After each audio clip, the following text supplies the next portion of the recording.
Hello friends, আজ আমি তোমাদের সাথে পাবদা মাছের রেসিপি শেয়ার করব। এর জন্য আমার কী কী লাগছে দেখে নাও। নিয়েছি আমি পাবদা মাছ, বড় বড় সাইজে 4টা পাবদা মাছ নিয়েছি। আর এখানে নিয়েছি টমেটো কুচি, ধনেপাতা কুচি, আর নিয়েছি কাঁচা লঙ্কা। আমি হালকা করে রান্না করব, এর জন্য আর কিছু নিব না এর মধ্যে। তো দেখো কীভাবে করছি। প্রথমে আমি মাছগুলোর মধ্যে হলুদ,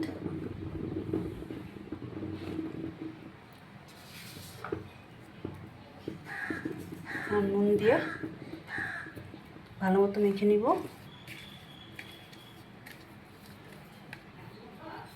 মাছগুলো কত বড় বড়, দেখো আমার হাত ছাড়িয়ে যাচ্ছে। নুন হলুদ দিয়ে মেখে নিয়েছি। এবার এর মধ্যে আমি একটু সর্ষের তেল দিয়ে দিব, এতে করে ভাজার সময় গায়ে ছিটবে না। নুন হলুদ আর তেল দিয়ে ভালো করে মেখে নিয়েছি। এবার এগুলোকে ভেজে নিব। এখানে আমি কড়াই তেল দিয়ে দিয়েছি, তেল গরম হয়ে গিয়েছে। এবার আমি মাছগুলো ভেজে নিব।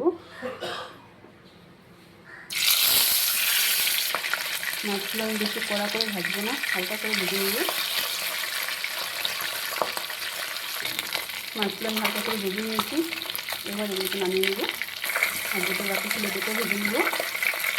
মাছগুলো আমার ভাজা হয়ে গিয়েছে, নামিয়ে নেব। এবার কড়াই আমার অনেকটা তেল থেকে গিয়েছে, এতটা তেল লাগবে না, আমি কিছুটা তেল কমিয়ে নিব। তেল আমি কমিয়ে নিয়েছি। এবার এর মধ্যে ফোড়নে দিব কালো জিরে। এবার আমি এর মধ্যে দিয়ে দিব টমেটো কুচি। এর মধ্যে আমি কাঁচা লঙ্কাগুলো দিয়ে দিব।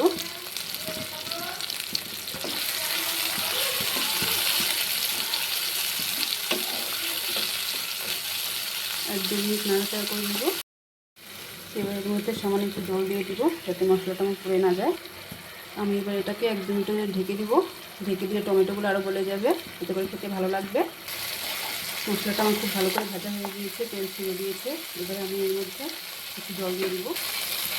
জল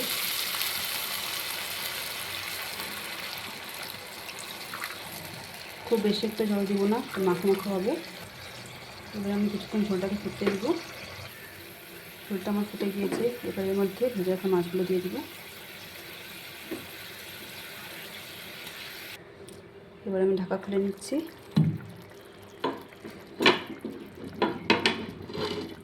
দেখো কত সুন্দর কালার এসেছে, দেখতেও কত ভালো লাগছে।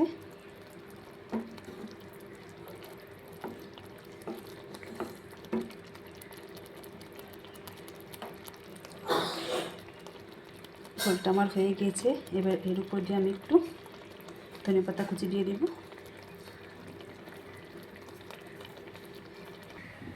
তো ফ্রেন্ডস, আমার পাবদা মাছের ঝাল রেডি। যদি তোমাদের আমার এই রেসিপিটি ভালো লেগে থাকে, লাইক, কমেন্ট আর সাবস্ক্রাইব করে দিও। টাটা।